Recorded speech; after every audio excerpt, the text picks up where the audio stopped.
नमस्कार, मैं हूं आमिर बेग। आप देख रहे हैं सिटी बुलेटिन न्यूज़। पेश हैं आज के प्रमुख समाचार।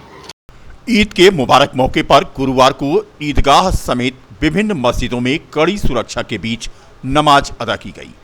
इस मौके पर हजारों हाथ दुआ के लिए उठे और एक साथ मिलजुल कर रहने की दुआएं की गई। नगर की सिविल लाइन स्थित ईदगाह में बड़ी संख्या में उमड़े नमाजियों ने एक दूसरे से गले मिलकर मुबारकबाद दी।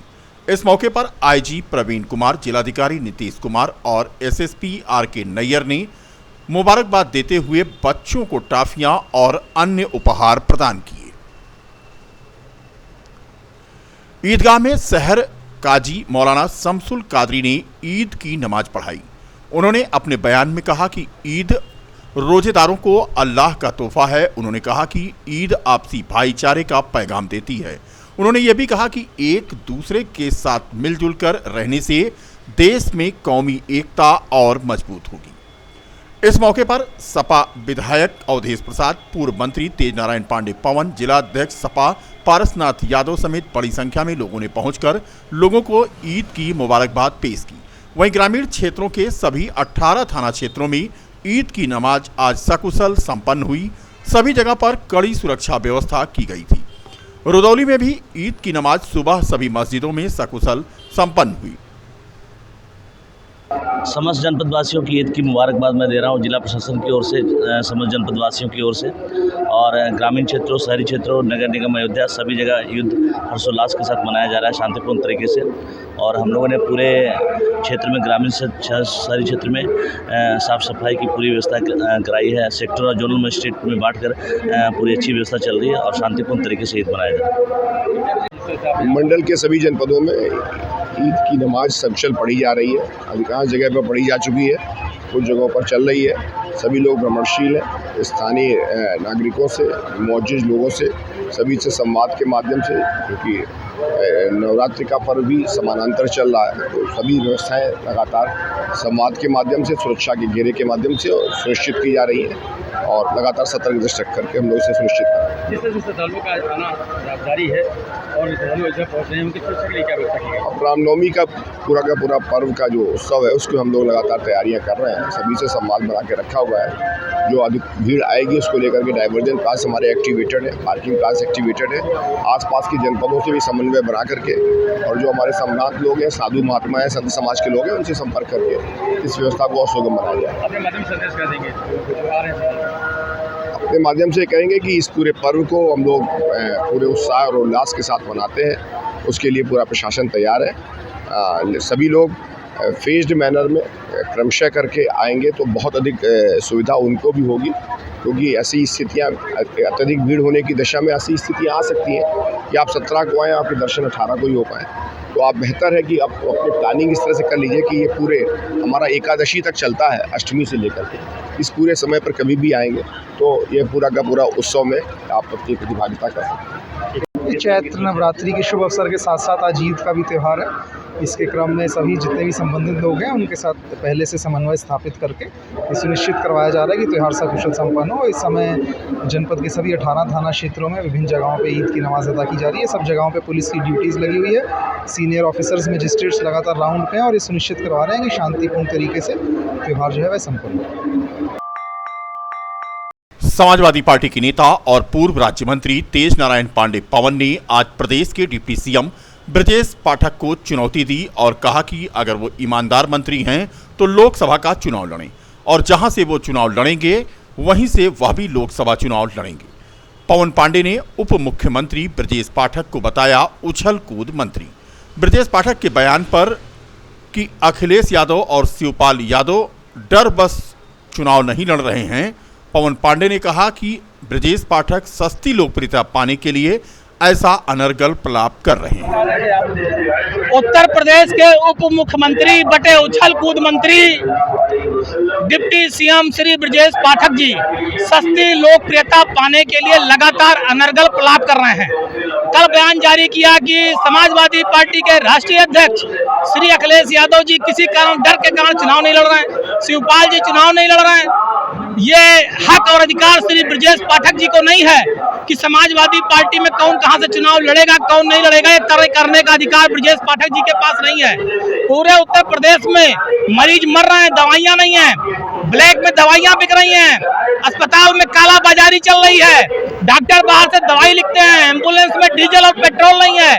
पूरा उत्तर प्रदेश का स्वास्थ्य विभाग वेंटिलेटर पर है और स्वास्थ्य मंत्री उछल कूद में व्यस्त हैं। और स्वास्थ्य मंत्री जी बटे डिप्टी सीएम जी, मैं आपको चुनौती दे रहा हूं, अगर आप में नैतिकता है तो लड़ो लोकसभा का चुनाव, और जहां से आप लड़ेंगे मैं लड़ूंगा। अगर आपको इतना ही लोकसभा चुनाव की चिंता है और आपको लगता है कि आपकी छवि इतनी अच्छी और आप नेक हैं, ईमानदार हैं, तो लड़िए लोकसभा का चुनाव। जहां से आप लड़ेंगे वहां से लड़ूंगा, चुनौती दे रहा हूं। अगर नैतिकता चुनौती स्वीकार करो। अखिलेश यादव संघर्ष के प्रतीक हैं। अखिलेश यादव ने उत्तर प्रदेश की सड़कों पर लाठियां खाई हैं, जेल गए हैं, आंदोलन किए हैं। चांदी का चम्मच तो लेकर ब्रजेश पाठक जी पैदा हुए हैं। पता करो कि इन्हें चांदी का चम्मच जब ये छात्र राजनीति से निकले थे तो किसने दिया था? वही चांदी का चम्मच को नाम को भुना करके आज यहाँ तक पहुंचे हैं। बाबरी मस्जिद के पक्षकार रहे इकबाल अंसारी के आवास पर आज रामलला के प्रधान पुजारी आचार्य सत्येंद्र दास पहुंचे और उन्होंने उन्हें ईद की बधाई दी। सपरिवार इकबाल अंसारी ने रामलला के प्रधान पुजारी का स्वागत किया। ईद के मौके पर रामलला के पुजारी ने इकबाल अंसारी के आवास पर पत्रकारों से बात करते हुए कहा कि हिंदू मुस्लिम एकता के साथ इस पर्व को मनाया जाना चाहिए।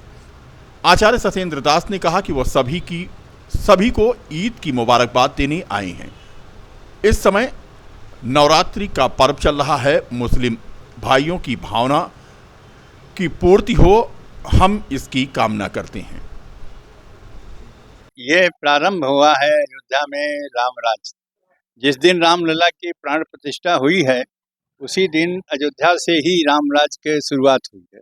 रामराज क्या है इसको सभी को समझना चाहिए कि सब नर करहि परस्पर प्रीति, चलहि सो धर्म, सुनहि सुर नीति, बैर न कर काहू सन कोई, राम प्रताप विस्मता कोई। ये है रामराज।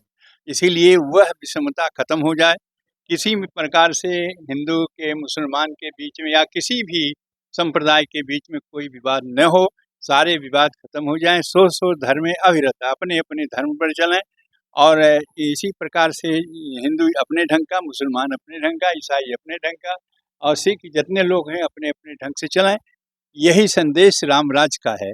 इसीलिए ये रामराज की शुरुआत हो गई है और विशेषकर हमारे और इकबाल जी के बीच में जो यह बातचीत चल रही है, आज इनके ईद के यह पर्व में हम आए हैं और ईद का पर्व का जो मुबारकबाद है उन्हें इनके देने, इन्हीं के माध्यम से सारे मुस्लिम संप्रदाय को मैं ईद का मुबारक देता हूँ कि इसी प्रकार से मिलजुल करके रहें और जो हमारे बीच में विषमता कोई हो तो समाप्त करो और रामराज का कल्पना करो। देखिए, ये अयोध्या नगरी है, ये हमारे खानदानी परंपरा है। जब हमारे पिताजी थे तभी साधु संतों के त्योहारों में जाया करते थे। अब तो हम इन जो है पुजारी जी जो है, हमारे पिताजी रहे नहीं लेकिन पुजारी जी जो का वही सम्मान करते हैं जो हमारे पिताजी इनका करते रहे। तो ये तो अयोध्या नगरी की गंगा जमुनी तहजीब है। हम तो ये साफ कहते हैं कि अयोध्या नगरी जहाँ साधु है वहाँ शांति है। यहाँ की जो है तहजीब वो देश विदेश में जाती है कि आज यहाँ हिंदू और मुसलमान एक साथ खड़ा हुआ है, साधु संत भी खड़े हुए हैं, एक दूसरे को आशीर्वाद दे रहे हैं।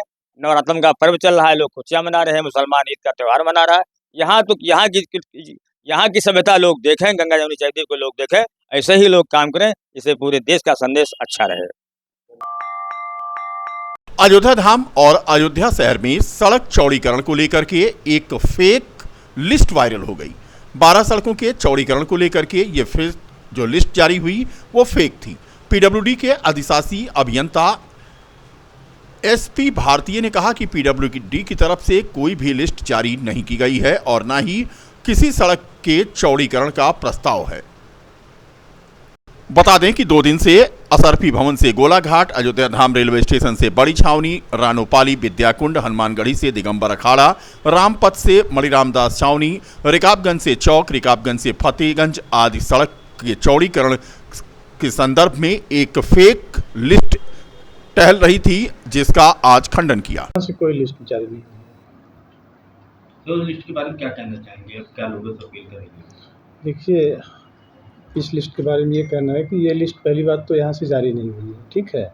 और अभी हमारी कोई इस लिस्ट में जो भी सड़कें हैं, इसमें हमारी न तो कोई योजना गई हुई है गवर्नमेंट के पास, न ही कोई प्रस्तावित है। नवरात्रि के तीसरे दिन आज देवी मंदिरों में भारी भीड़ उमड़ी। भक्तों ने नारियल, चुनरी, बतासा आदि अर्पित करके देवी माता का पूजन किया। गणेश नगर मकबरा पर स्थित मां शीतला के दरबार में आज सुबह से लेकर के भक्त शाम तक पहुंचते रहे। देवी मंदिर माता शीतला धाम पर सुबह से ही भक्तों का तांता लगना आरंभ हुआ। साधकों ने माता के स्वरूप का ध्यान कर मंत्र का जप किया। ये भी बता दें कि शहर से लेकर गांव तक मां के जयकारे आज गूंजते नजर आए। शहर के अन्य मंदिरों में भी आज भारी भीड़ उमड़ी।